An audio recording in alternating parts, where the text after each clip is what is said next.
Ooh, I see folks are joining us. Yay! Welcome everybody to today's webinar. We're super excited to have you all join. So you are here to listen to our webinar, How Can Your Interactions Change the Lives of Children?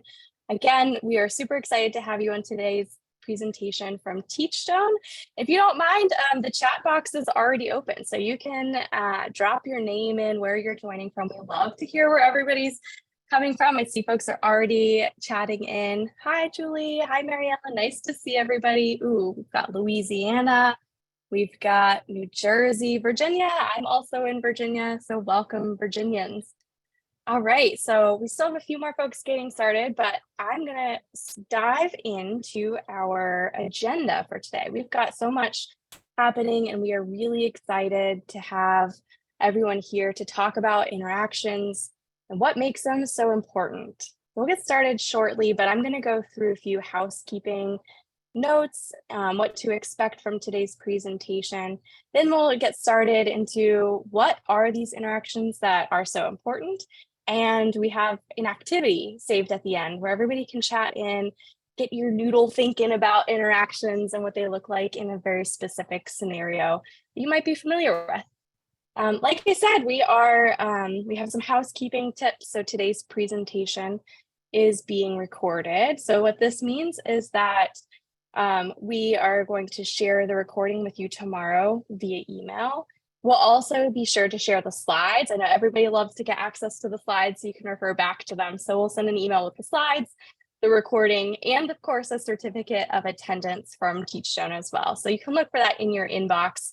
Whatever email you use to register for today's presentation is the email address you'll receive all that information to. And I see so many people are finding the chat box. Please feel free to use that throughout the entire presentation to chat with us, to chat with each other.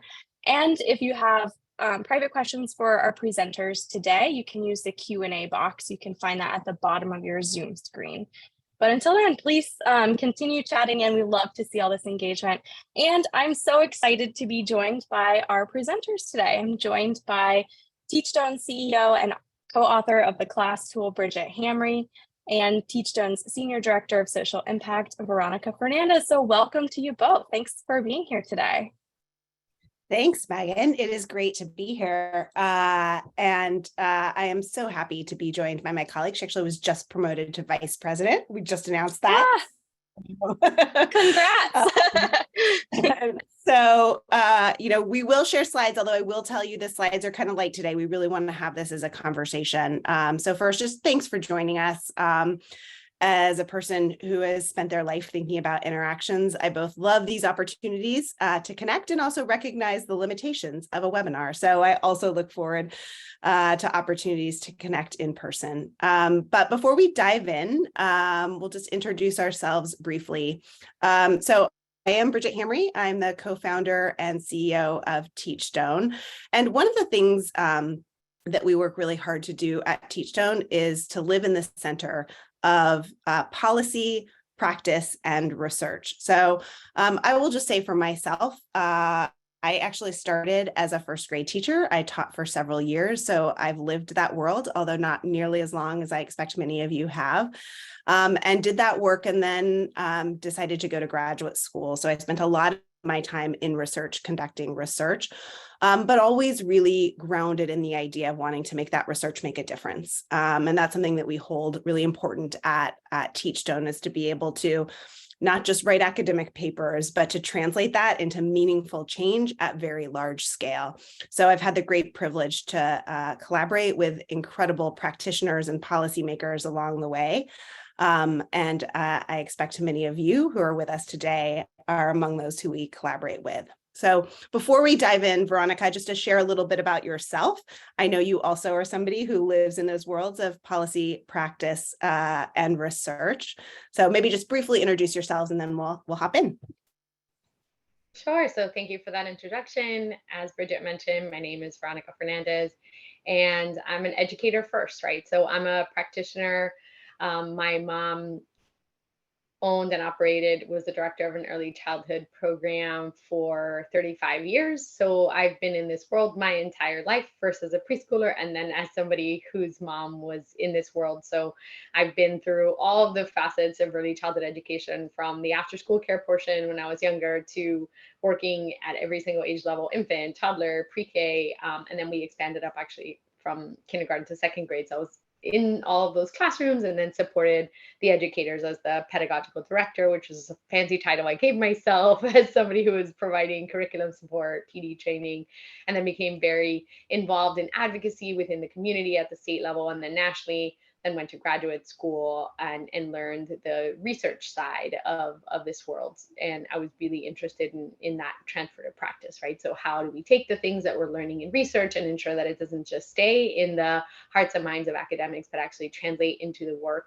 and get into the hands of the educators who are doing this work every single day? And how do leaders leverage this learning in order to ensure that there is adequate funding and so forth? And we still have a long way to go, but that is where my passion lies.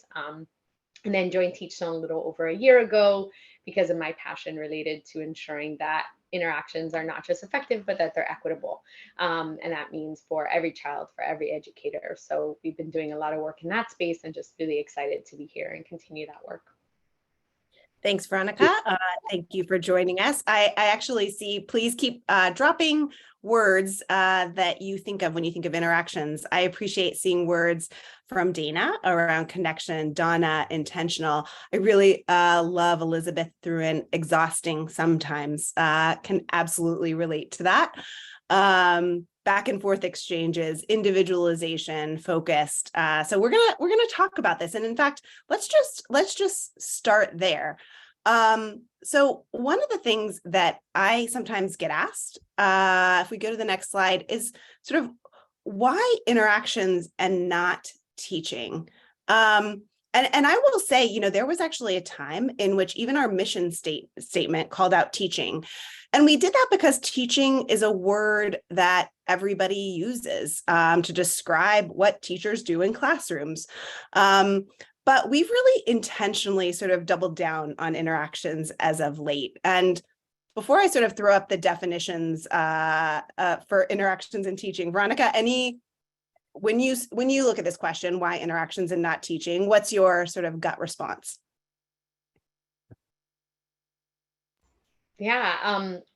Well, when I think about it, I think about the children, right? So when you think about teaching, that tends to only focus on the educator. And when you talk about the interactions that are happening within educational settings, you're talking about them happening with children, right? Or adult to adult. It could be teacher with the co-teacher, right? But so I think that's what comes to mind, that like we're sort of missing the who, right? And a really important player in our educational context if we only think about teaching happening from the educator and we're not thinking about that back and forth that involves children, which is so critical for it being effective, right? I love that. So if we go to the next slide, you know, it's helpful sometimes just to ground ourselves in definitions. And the definition of teaching is to show or explain to someone how to do something. The definition of interact is act in such a way as to have an effect on each other, act reciprocally. I love this idea of knowing that we as humans interact, we do something and someone responds, and then we need to respond back. And it is that is the true power of what drives outcomes for children and really for all of us. I mean, frankly, this conversation and webinar is much more like teaching than it is an interaction. And I can imagine how having this conversation and dialogue in a room with all of you would change the nature of what we're able to accomplish today. So we're going to spend our time today talking more and diving deep into interactions. Because you're here, I expect you care about interactions. But we would like to spend some time sort of diving in a little bit more to what we actually mean when we talk about interactions and how we can support that and work together as a field to make sure that all children, all educators have access to the interactions that are just so important. Before we sort of dive into that, you know, another question I get asked sometimes is what's the difference between an interaction and a relationship? Much of actually my early research, my mentor and co-founder's work, Bob Pianta, was founded on teacher-student relationships. And so I think one of the things that's really important to convey is that we are focused on interactions, but we're focused on them not because of the minutia of interactions that we can observe and assess in 20 minutes as the thing that we care about, but it is knowing that those interactions, when experienced over multiple days, over multiple months and years, actually are the sort of the thing that creates relationships. And relationships are different because it's not just about a quick interaction that you have with somebody at a store, but somebody you are in relationship with, you have learned over time how the things you do impact them and how they will respond. And as we work with educators, I think it's important for us to balance. Yes, we want to focus on interactions, but it's not just about doing everything right in every moment. But it is really this goal of being really thoughtful about how we're having these interactions with others in ways that create relationships over time. Veronica, I don't know, what might you add to this conversation about relationships versus interactions? I think sometimes it's easier to think about it within the context of family relationships, right? So as a parent, and when we think about interactions that we have with our children and how we're forming relationships with them, there sometimes feels like there's this pressure to always get it right and always say the right thing and always sort of be fully regulated in order to support your child. And the reality is that when we talk about relationships, it's not just about something that happens in one moment, but the accumulation of those interactions over time, as you said. So it sort of gives you a little bit of grace to know that we are human and there are going to be moments that are not going to go perfectly, both in the classroom and in our homes, with adults, with children, with strangers, right? But the beauty of thinking about this as being more about the relationships over time is that if there's a moment that you don't quite get it right, you can always repair, right? So you can think about that with your child. Maybe you're frustrated over something that happened at work, or even with a colleague at work, right? You may not respond in a way that you are particularly proud of or that you think is the most effective or responsive way. But because you are contributing toward a relationship over time, we have a responsibility and also an opportunity to repair, because that's just a moment in the broader, bigger relationship, right? So as long as we sort of think about it that way, I think it brings a little bit of that pressure off. As an educator, you might say like, oh, I didn't quite explain that right, or I didn't quite say that, or I didn't respond as responsively as I could and should have when the child was having a big feeling. Well, guess what? The beauty of young children is that we see them over and over and over again. And so you have that opportunity in that next moment, in that next day, the next week, to just think about that relationship over time.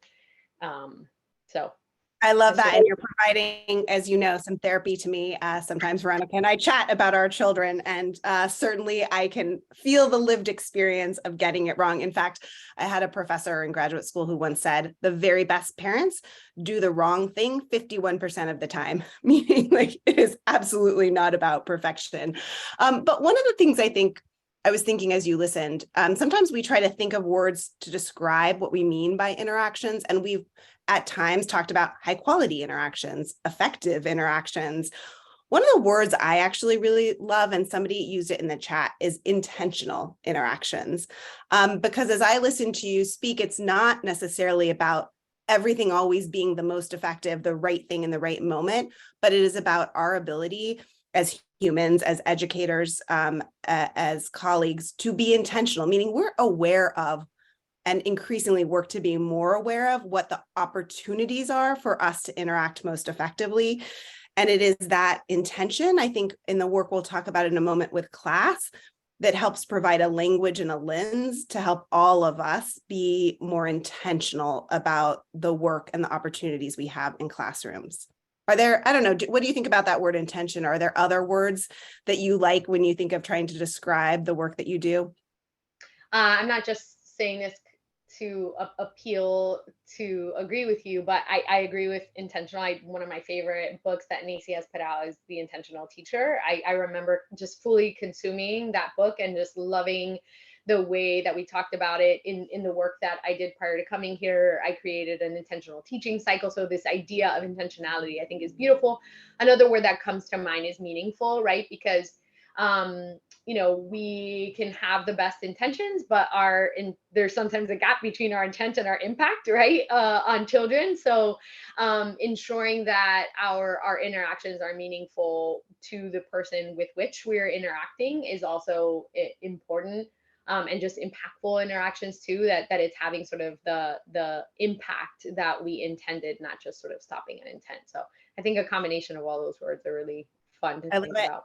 I see in the chat too other words that resonate with me, like purposeful, authentic, mindful. But I think one of the things that all of these words have in common is it's really hard for us to be intentional or purposeful or mindful if we don't have opportunities to learn about what kinds of interactions sort of are most effective, and then reflect on them in really systematic ways. So we're going to talk and turn in just a moment to talking about what we've learned and learn from many of you about how to support educators to be most intentional in their interactions. But as you think about interactions in your own life, any just stories that resonate with you about a way in which an interaction you've had has had a big impact on your life?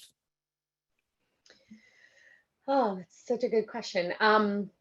I keep coming to my daughter, right? Because when we think about teaching and we think about interactions, the thing that I think is really beautiful about interactions is that it creates an opportunity to not just teach, but to also learn from those interactions. So I often say that she is my best teacher.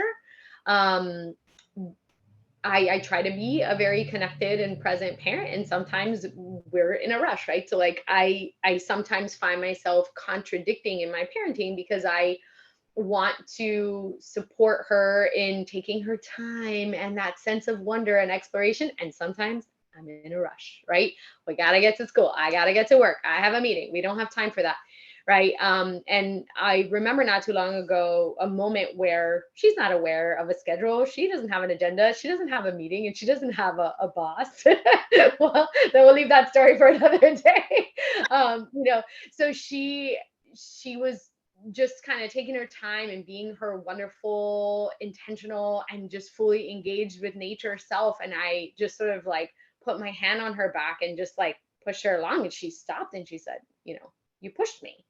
And I said, no, I didn't. I didn't push you. I'm just helping you along. And she's like, no, you pushed me. Right. And it sort of made me really pause, because I would never categorize myself as a parent who would be physical with a child, but it doesn't matter how lightly I did it. It matters how she interpreted that action, that physical action, and it was such a moment of pause for me where I was like, oh my goodness, I'm so caught up in my own head and I'm in a rush to do the things that I need to do, that my daughter right now in this moment is feeling like I am pushing her, and yes, we could sort of chalk it up to she was 3, and 3-year-olds can be a little bit dramatic in how they interpret behaviors and moments. But that moment for me was just a reflection of just pausing and just being more aware of my own body and how my intentions sort of translate and get interpreted by others, because that might be us at the grocery store when we're passing by somebody, we could shove past them. That could be an interaction with a colleague where we might scoff and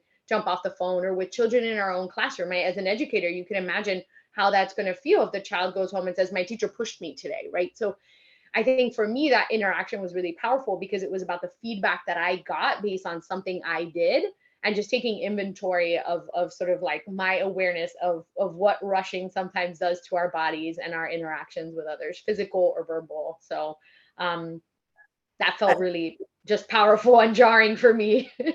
I love that. At the core, we all know, those of us who are parents or educators, that it is the children who have the biggest lessons to teach them. And I appreciate lots of the comments in the chat. Brian says, it's not about our perspective, it's understanding theirs, right? And truly taking the time to do that. That also just makes me reflect on how we as an organization take very seriously this idea of interaction with the field. So, I think as we started this work, it was largely about how can we bring this research-based tool to the field And, I can speak for myself in saying I've gotten a lot smarter over time about exactly sort of what Brian is saying in relation to our own work. It isn't about my perspective. It's about how we can understand the perspective of the teachers who are getting observed with class, which many of you here are familiar with, others aren't. We'll talk about it more in a moment. The Head Start coaches who we work with across the country, how are they experiencing class, and how can we learn from them and make sure that the tools that we create and also just the work that we do really reflects a true interaction between ourselves as an organization, policymakers, educators, and research. And just deeply appreciative. Veronica has led a lot of that work in her last year here as we've rolled out second edition of class and other things. So we will get to some of that later, but just appreciating. We often talk at Teachstone about parallel process, right? So we don't want to just be talking the talk about interactions, but making sure we're walking the walk alongside all of you and learning from you. So now we're sort of grounded ourselves in interactions and what they are and why they're important. So let's spend some time thinking about how we can empower educators to be able to make the most of those moments that they have in the classroom. So because we have a pretty diverse group of folks here today, as I understand it, we're going to talk just a little bit about the work we do here at Teachstone around interactions. So if we put the slide back up, we can go to the next one. So before talking specifically about class, one of the things we worked really hard to do as we think about interactions is think that these aren't something that are separate from the other work we do, but really have an opportunity to impact every child in every moment. We should be thinking about these alongside the curriculum, not as a supplement to, but interactions that can empower us as we use our curriculum in the classroom. This idea of sort of interactions are every day, everywhere, every child, meaning we all have an ability to change. Veronica, I love, you often talk about making sure that in our work, we are really empowering teachers to see all the things that the assets they are bringing, the things that they are already doing so well.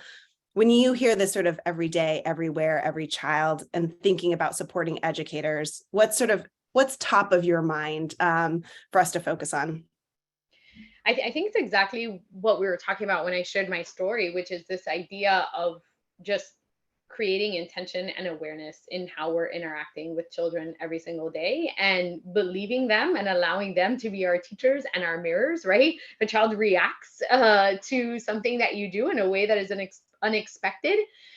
Taking a moment to just say, oh, why is it that a child might respond that way? Just getting curious about how children are responding and reacting to our interactions with them, rather than feeling like you need to learn something from a book. Yes, books are great, professional development is great, and another amazing teacher for us is the children that we interact with. So just like taking pause, observing them, noticing how they are interacting with us, and then sort of adapting to fit them. And the reality is that when we think about interactions versus like content instruction, for example, it's something that lives within us, right? We interact with people every single day.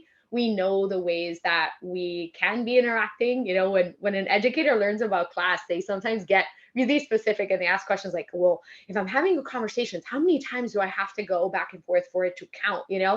And what I try to do is just say, like, okay, take away the sort of context of it happening within a classroom, take away the context that you're being observed, and think about a conversation that you have with a friend. How many times do you have to go back and forth for that friend, for you to be a good friend, right? And we don't think about it in that way. There's an authenticity and it feels more natural when we're thinking about conversations with adults. So sometimes I find it helpful to just like make that parallel so that we think, oh, it's not about how many times you go back and forth. It's just about having a natural conversation with children. Okay, I got it, And I think just sort of bringing that parallel to adult interactions that we have that sometimes are just a little bit more natural is a potential way to help educators feel a little bit more at ease about what it is that we're looking for in the class, right? Yeah, I love that. One of the things I think of as I look at this, I recently had the great opportunity to attend an event in Arkansas with a bunch of educators, teachers, leaders, coaches. And one of the folks I was talking to, who was a director, a leader of a program, said, one of the reasons, we were talking about turnover. All of you know how many workforce challenges there are for educators generally right now, certainly in the early childhood field. And that makes it sometimes hard to think about, how do we invest in meaningful professional development, knowing there's so much turnover. And one of the things that she said is that she never feels bad about making investments in the work around interactions and class, because she knows that is something that those educators can take with them no matter where they go, whether that be to another classroom, or frankly, again, just, I think this work has always helped me be a better parent, or to your point around how we interact with others. So I really appreciate this idea that investment in action stays with you no matter where you go, across curriculum, across states, across countries. So appreciate that part of the every day, everywhere, every child piece. So let's just talk briefly about class. We're not going to do a ton here. I expect some of you probably almost know more than me and Veronica about class. You are folks who have done a lot of work with us, and there may be some folks who are new. So, a big part, if we go to the next slide, a big part of what we do at Teachstone is just help partner with the field to help them center around everything we've just been talking about interactions, knowing there is so much in the day-to-day work of educators to make that work happen. But what we want to do is make sure that we are helping all of you center around, focus on how to make the most of the opportunities you have to interact. And I think one of the ways in which class, which is an observational tool, but also a framework for providing professional development and improvement resources around interactions, class has been really helpful because it can seem really hard to walk into a classroom and truly see the interactions. And class really has provided a language and a lens for viewing interactions at a really large scale. So one of my sort of favorite stories about this was being in Louisiana at a policy conference and meeting really with the state agency. And there were about 200 educators in the audience. And I took a risk, didn't really know this was going to work. But I was trying to describe a little bit of what class was. And I said, one of the things that has worked in Louisiana as they've really rolled out class at a very broad scale is it's provided this common language across the state. So now I can walk into a place in Louisiana and talk about language modeling, and the educators in that room immediately in their minds had a framework for knowing what language modeling is and how to be most intentional in their interactions, and could move from one center to another and carry that information with them in ways that allowed them to really be most intentional. So across that group of 200 educators, I just asked a question: when I say language modeling, what do you think of? And the ability to create that common language and then use that as a metric to help systems improve at broader scale, I think has been really powerful. But if we go to the next slide, just a little bit more on what class actually is. So class is, as I said, a sort of observational measure to help focus, measure, and improve on interactions, and really a system to support that work. It measures these three broad domains: emotional support, classroom organization, and instructional support. So for those who are less familiar with class, Veronica, I'm going to ask you, give your sort of elevator speech about what's emotional support, classroom organization, and instructional support. So emotional support is about the connections in the classrooms, right? So it's the relationships and respectful interactions that we see in the classroom that are regarding where children are, both emotionally and also cognitively, and also regarding their I'm trying not to use class language, but just like regarding their perspective. So right, it's about educators who care what's on children's minds, and are creating a climate that is just supportive for children's emotional growth. when we think about classroom organization, we often think about it as like a well-oiled machine, right? So children know what to expect. The expectations are clear. The classroom is functioning effectively so that that connection can happen, so that that learning can happen. Children are engaged in what they're learning. They're interested. They're active participants in that learning. And then in terms of instructional support, it's about how we're challenging children to think, right? So it's not about the memorization of a bunch of facts, but it's the questions that we're asking, the language that we're using. It's the way that we're going back and forth with children to both understand where they are and also extend that learning, so that children are being challenged in a way that is supportive.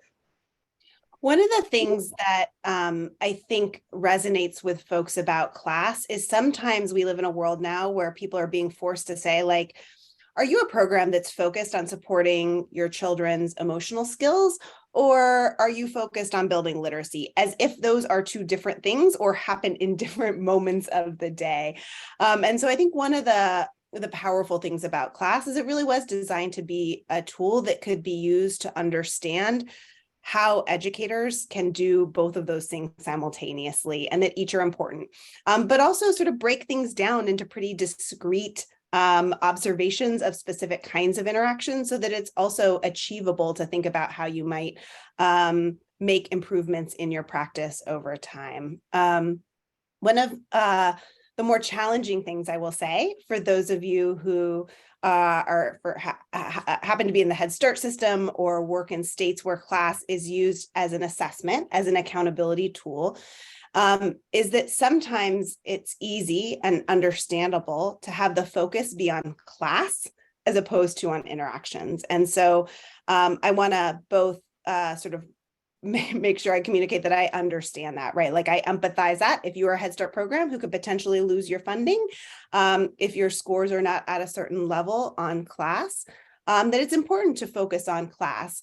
But I do really, I'm really inspired by leaders who recognize that as the truth, but also recognize if they make it about class, then it's just a sort of opportunity to teach to the test. And in the same way that we don't want our educators sort of teaching to the test for young children, we want to make sure we're supporting our educators to understand that it isn't about raising your class scores. It is about ensuring that every child in your classroom has access to the kinds of interactions that we know they need to thrive. And language here is important. So in fact, one of the things we've been working to do in partnership with the field is think about, yes, this is the language of class, but what is the language that really resonates with educators, that helps them focus on the interactions that matter most? So if you go to the next slide, Veronica, maybe just talk through a little bit about why some of these language shifts, you've been a big part of this, have been helpful. So we keep these broad domains. They're still the domains that we're measuring. But in some of our professional development, training, coaching work, we really want to make sure that we're conveying these ideas of connection, engagement, and inspiring learning. So why does language matter in this way?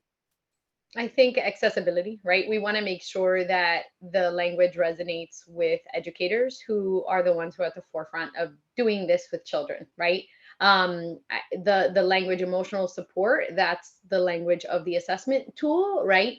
But when you think about what it comes down to, it's about connection, right? And I think it's much easier for an educator to think about in every interaction, what's the opportunity for connection here versus how can I create an emotionally supportive environment for this child, right? So there's like taking it from the academic space in which class was developed, which, as a fellow academic, I think that's great. And then a translation to just make it really tangible, accessible, and something that an educator can think about all the time, right? So you're interacting with a child, where is the opportunity for connection? How can I connect more deeply with this child? What is the connection need here, right?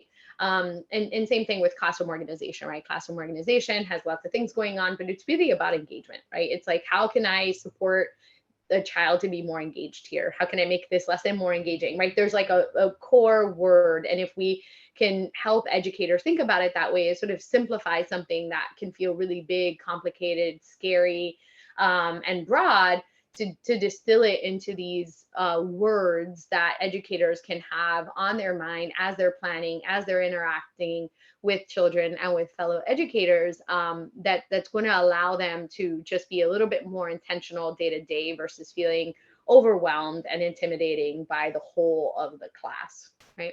Yeah, I love that. So let's spend a little bit of time sort of talking about some real situations. Let's ground ourselves in some of the problems of practice that we know those of you educators experience every day. So I hope that as we walk through a few of these scenarios, we're having dialogue that you can connect to or resonate with. So let's just start with the first common things that we see. So if you go to the next slide, we have a child who's cutting with scissors. The scissors are dull, keep bending the paper instead of cutting it. He starts to tense up and get frustrated, yell. Veronica, you're a coach, or no, maybe you're the teacher in this case. What's going through your mind? How can you be most intentional in what you're trying to do to use your interactions in this moment?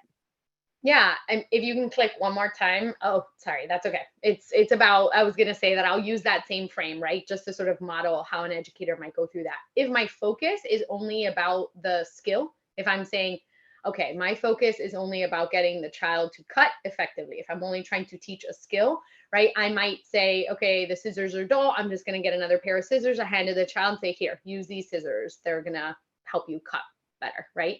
That might be my focus if I'm really just focused on that skill. But if I'm thinking about it from an interactions framework and I say, what's the opportunity to connect with this child, right, who's frustrated, then that's going to bring a bit of intentionality and slowing down to that moment, right? I might say, okay, so in order to connect with this child, I might physically just get down at their level, right? And just like look at this child and just empathize with what they're feeling and maybe name that frustration, right? And then it allows for an opportunity to say, you know, this child is communicating something, so I can do something in that moment, but there are other opportunities to connect with this child that maybe could have sort of avoided the frustration that the child is feeling in that moment, you know? So if you think about going through that framework and using that as a way to think about how to interact in a way that's responsive to the child, right? You can move to engagement and say, okay, so what is the challenge that is being expressed here from the child in terms of engagement? The child can't engage with the task at hand, which is cutting, because they don't have the right tool. So I might say, okay, so I'm going to do something that is going to facilitate that child's engagement. It's going to be supportive of that child to be able to connect, right? But I might do it in a way that's not just transactional and swap out the scissors. I'm going to do it in a way that inspires learning. And I might get curious with the child and say, you know, oh, I noticed that you're not able to cut with these scissors. Why might that not be working, right? And I might ask a question to prompt the child to notice what's happening in that moment and ask a question that's going to allow that child and facilitate problem solving for that child rather than solving the problem for the child, since I'm only focused on cutting, right? So it just brings an intentionality of how I might engage with the child. You know, I might ask them questions, say, why is that scissors not working? Oh, maybe that scissor is dull. I might introduce language to that interaction, right? And say, let's come together and try to find a scissor that is sharper, right? So it allows me to sort of think about how to progress through that interaction in a way that's going to be responsive to what that child is feeling in that moment, ensuring that I'm setting the child up to be successful and engaging and inspire their learning beyond just the task at hand that is cutting. I can bring language and questions and problem solving to that interaction to make it so much more rich than just saying like, oh, don't cry about it, let's just get another pair of scissors, right? So I think it's just about bringing that intentionality to that interaction. I love that example. Also, as the mom of a left-handed 9-year-old, they might be dull and also they could be left-handed and not have the right scissors. And if we don't slow down, we might miss that moment. You know, one of the things I was thinking as I listened to you talk, someone mentioned how stressful it is right now to be an educator, to interact. It's, you know, we don't always have the time, the capacity to slow down in the moment, because often simultaneous to that one child being frustrated, we have 15 other things that we're trying to attend to. And we haven't talked a lot today about the research behind class, but Again, for those of you who are less familiar, please visit the website. We have lots of information on research background. There's over 300 studies documenting the ways in which interactions impact children's learning and development using class. Amongst that sort of breadth of research, there's some of my favorite is actually in the space of teacher stress. And the way that impacts their interactions in the classroom and ultimately impacts children's learning and development. And there's also some really great intervention work around mindfulness that really shows that we also need to invest in the educators to give them the time and the space to be able to take a breath in that moment. That is not easy. And so I just wanted to sort of really validate, especially for those of you who are classroom teachers, that doing this work isn't easy. And so I might sort of move us in the same example, actually, a little bit to talking about some of our work around professional development. So one of the things really from very early on in the work we were doing at the University of Virginia around interactions was about coaching and how important it was to give teachers opportunities to step back away from that moment and reflect outside of the stress on what they're doing, and how powerful video is to doing that. It's one thing to have a coach walk into your room and tell you what they observed. It's another thing to have a moment to stop and watch yourself teach and to be able to reflect. So I have lots of thoughts in this space, but Veronica, you've done a ton of coaching work. Can you speak a little bit? You've sort of spoke as that educator, but as a coach sort of working with the educator, what have you learned? What have we learned collectively about how to empower that teacher, how to give them what they need to be able to reflect on that moment and improve? Yes, I think I would say two things on one you mentioned. Video can be really powerful. Just allowing the educator to see themselves in action, whether you have an awesome evidence-based process for doing that, like MTP, or you're just doing it scrappy in-house, right? Just like getting a video camera and allowing the educator to see some of what's happening, because sometimes when we're in the action, it's hard to sort of notice everything else that maybe contributed to a particular interaction or a reaction that a child had. So that's one thing. The other thing I would say is, as a coach, one of the things that we found to be most effective was trying not to offer the solutions right away, exactly like I said with that child, like not just getting another pair of scissors and saying, here, use this, right? Like not just coming to an educator and offering the solution, but rather asking a set of intentional, targeted questions that's going to get the educator to reflect and think and arrive at a solution on their own, for two reasons. One, that process of thinking and engaging in that reflection builds that reflective muscle that's going to enable that educator to do that more often, even when you're not around, right? Like as a coach, I was a coach in the community, right? We all have limited capacity. We don't see our educators every single day. We can't be there for every instance. So if we can model sort of what are those questions that you ask yourself in order to arrive at a solution to this problem, that's more effective than offering a specific solution. And the other thing is that, when you work toward building something and it's not just given to you, that tends to stick with you more, and you have buy-in and you co-constructed that solution. So you feel like you're a part of that. You're not just an actor, you're sort of a contributor to that solution. And it just stays with you a little bit more. It becomes a little stickier and more transferable to other contexts. So, if you're out there or you're on this call and you're a coach, I would say sometimes we have to just offer solutions. If there's an educator that is frustrated, like if the child's having, a meltdown and they just really need you to hand them a functional pair of scissors, just know that there's nothing wrong with that.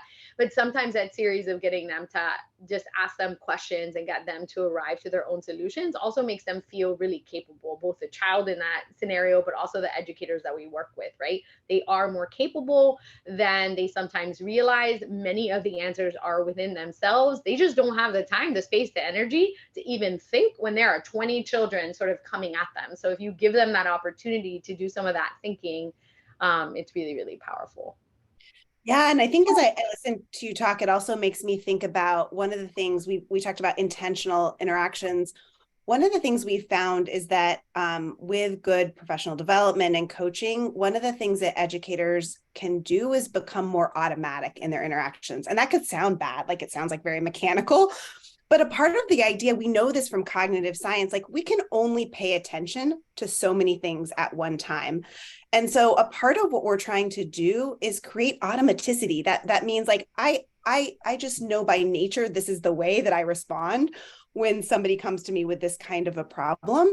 And that allows me to do that automatically and pay attention to some of the other things. So that doesn't come quickly, but I think it does come with sort of repeated experience to be able to reflect and practice interacting in certain ways. The other thing I would say about that is that in some of our very early coaching work, I was a coach for a bunch of educators throughout the state of Virginia early on, and I learned so much from doing that work. And one of the powerful things about video is that oftentimes in the moment of teaching, because we are so emotionally and cognitively engaged, we're actually not even aware of the ways in which we're interacting with kids, even though we are. And so some of the most powerful moments I know I had as a coach with the educators I worked with were allowing them just to slow down and watch an interaction in a different way than they were able to do it in the moment. So in particular, I worked with an educator who is so phenomenal. She's up in our video library, even almost 20 years later. She's so inspiring. But she had a child who had actually was having pretty extreme behavioral challenges and actually bit her. And she changed the way she interacted with that student. I could see it in the videos that she was sending to me as a coach, but she actually really wasn't aware of it until I was able, because I had a relationship with her, to sort of slow down and give her the time and space to be able to see that. And, sometimes, we talk about life-changing teaching, life-changing interactions. And, for this little boy, he came close to getting kicked out. We talk about expulsion in preschool, but I think because this educator was giving herself the time and space to be able to reflect, she was able to engage that part of herself that she knew cared for this child, could invest in him, and started to do sort of one-on-one sessions to really invest in that relationship. And I'm not going to say it was easy, but I do think it was transformational for her and for that child. So just, again, sort of calling out that need to create time and space to do this work. Yeah, I think the only other thing that I would add is like ensuring that there's authenticity in a strength-based approach, right? I hear that word used often, and we often hear it like a compliment sandwich, where it's like, this is what you did well, this is what you didn't do well, and then this is what you did well, and it's sort of like thinly veiled critical feedback. And I think it's so powerful, especially when you don't have a lot of time to work with an educator. If you can identify those things that they're already doing well, that they could just do more of, it's such an easy way to take a strength-based approach with educators. Like, you're already doing this, do this more often, do this with more children, do it in other contexts. So it's not an introduction of a new skill. It's an invitation and encouragement for them to do more of what they already know how to do, maybe in another context. So I would say that's my one other piece of advice to coaches out there that are sort of struggling to have these really intentional coaching conversations with educators more often. I love it. So we're going to move to just a little bit of time for Q&A, but I guess I would just say thank you, Veronica, for joining me. Thanks for joining the organization.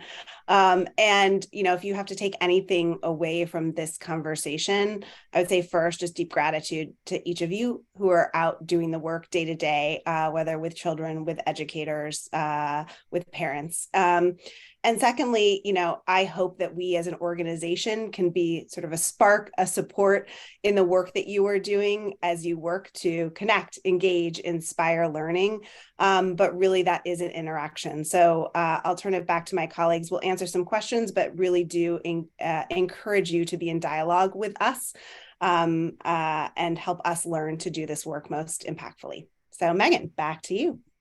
Thank you. This was very inspiring and super insightful. And I appreciate you both for sharing so much with us today. We have a few questions and they differ, but I think they're along the same vein right now that I'm receiving. So some folks are asking about how can we tweak or adapt class when in classrooms with children with special needs. And then I have a few other questions about adapting class for classrooms with dual language learners or other cultural differences. So what is your response to those? Sure. I'm going to actually just turn it over to Veronica, who has really led a lot of our work aligned to Class Second Edition, which is a revision to the core tool that many of you have heard about, but really is deeper than that, and wanting to make sure that we are providing the support to the community to use class well in diverse contexts. So Veronica. Yeah, that's exactly where I was going to go with a response regarding Class Second Edition. We spent a lot of time listening and learning from educators, going into program settings, and just really wanting to ensure that we honor the diversity and excellence that's already happening across so many settings. So if you are within a system that is moving towards second edition, you will see much more intentionality of how there is that inclusion and expansion of how we are describing effective interactions to ensure that it works across a diversity of settings, right? In addition, we have supports for observers to help them understand those contexts a little bit more. So we developed an entire observation support series. So regardless if the class is being used or Class Second Edition is being used, it's an encouragement of observers across all systems to go through these observation support series, which is observing in family childcare homes, which is there's a focus on mixed age settings there. And observing within contexts that serve dual language learners, observing in contexts that are serving children with disabilities. So we have these specific supports for observers so that they sort of understand what to expect within those contexts, and they understand the variation in interactions that they might be seeing in those contexts. That's one thing. And then, it's going to take us a while to get there, but we want to develop a series for educators as well, to sort of leaders and educators to understand, how might my interactions vary in order to meet the individual needs of children that are across these contexts. So that's what I would say there. I'm not sure if there's. Yeah, no, I think that's great. And I would just say we worked really hard. So I would say when I listen to you, let's, make sure that people who are actually using class to provide scores are best trained to use them across these contexts. So we have this for any certified observer, freely available observer series for that. And then I would also say those folks giving feedback to teachers also need to be trained in the specific context in which they're working. So we are certainly working to support that and continue to work in this space in years to come. Thank you. We have some folks who are going to class observation. I've seen in the chat. They're like, "Oh, I have training next week." So any advice for our future class observers? Oh gosh, that's such a well, first, just apologies that this is one of those trainings with a test at the end. And I think as adults, we don't have that much. So I know, but it's, at least if you're going to the observer training, we think that's really important because it's important that people demonstrate, not just that they learn the material, but they're able to use the tool well. So I think my only advice would be, take all the information in and use your manual, right? We've tried very hard to put the information in the manual. And then please, I guess the last thing I would say, if you are taking a test, know we have reliability support. So if you don't pass the first time, we are here to help you, and we can make sure we make those resources available. Anything, Veronica, as an expert trainer, any advice from you? Ask questions in the training. Sometimes maybe there's something you don't understand. You're like, maybe that'll make more sense later, but just make sure that you're elevating what your questions are to the trainer, because sometimes we don't know what you don't know as you're facilitating a training. So when we start to get questions, that helps to just clarify misconceptions. And if you have a question, chances are other people that are in the training have that question as well. So thank you. All right, one more question here about preparing teachers. This Emily wrote, they're switching to begin using class. They were using a different assessment tool, and we're wondering what kind of resources or advice to share with their teachers. Veronica, you want to take that one? Sure. We have lots of resources for educators on our website. Some are free and some are PDs that are available asynchronously and also available to be delivered live facilitation. So if you don't have access to those, I'm sure, Megan, you've shared a link to access some of those resources. That would be awesome. And hopefully, if that switch is happening, hopefully it's happening at scale, and hopefully whoever is making those decisions is also thinking about how to prepare educators for those trainings. If you have observers who are local affiliates, who train observers within your community, they're also empowered to provide overview trainings, right? It's called like class intro training. So they have materials to potentially provide overview trainings that are relevant for educators and also relevant for educators. So whoever is the decision maker and responsible for training the observers within the community, I would say bug them a little bit to see if you could get some trainings from your local affiliates to also facilitate some intro trainings, just so that educators know what is class, what to expect from that training. And I think when that's facilitated locally, it just sort of, it is really helpful to just make it more accessible. Yeah, I think 100%. So like, make sure people know what they're being assessed on. We have resources to do that, but certainly reach out if we can be helpful in that space. I think make sure that they know how it's being used in your program. And so I think that's more communication. And then if there's opportunities to do this, if you have certified coaches, just to go in and do a quick sort of more informal cycle so that educators get a chance to get a little bit of feedback before it's used more formally. I think those are all things that we've heard folks do that are really essential for helping to build buy-in and making educators feel less stressed about the moment of observation. And I put a plug in the chat for our podcast because we do have 2 free podcasts, one called Impacting the Classroom, which does have a lot more information about the research that we talked about earlier in the presentation. And Teaching with Class is our other free podcast for educators. And that one really offers a lot more strategies that you can implement within the classroom in terms of, if you're looking for more concept development, language modeling, specific advice like that, that's assigned to the class tool, I definitely would check out the Teaching with Class podcast. And I dropped the link in that for that in the chat, and I will add it one more time. And Isabella, if you don't mind sharing the last slide for today. And then finally in the chat, if you have more questions about class or interactions or how to take a training, which training do I take, I would recommend filling out that form and we'll direct you to the right person. I think there's even questions about how to access my Teachstone. Again, you can fill out that form and we'll get you the support that you need. So if you want more, again, I dropped the link in to connect with us, or you can go to info.teachstone.com/ready and you can learn more and connect with us through that form. And we also have a free user community called the Class Learning Community. I'll drop the link into that as well. So this is our network of 50,000 educators, leaders, and coaches. It's a great place to find additional information about class or if you have specific questions. And we have a thread in there to continue this conversation. If you have specific scenarios and you'd love to hear how others would use intentional interactions in the scenarios that you're thinking through, drop it in that thread. So many people will be happy to chime in and offer like, oh, here's how I would approach that situation with the scissors. So, feel free, you can scan that QR code. And again, we are going to share the slides. So if you didn't get an opportunity to scan or click the links, we'll be sure to include that in tomorrow's email, along with your certificate of attendance and the recording from today. So thank you all for your time with us today. Thank you, Bridget. Thank you, Veronica, for sharing so much with us. And we hope you have a wonderful day. Thanks, everybody. Have a great day. Thanks. Take care.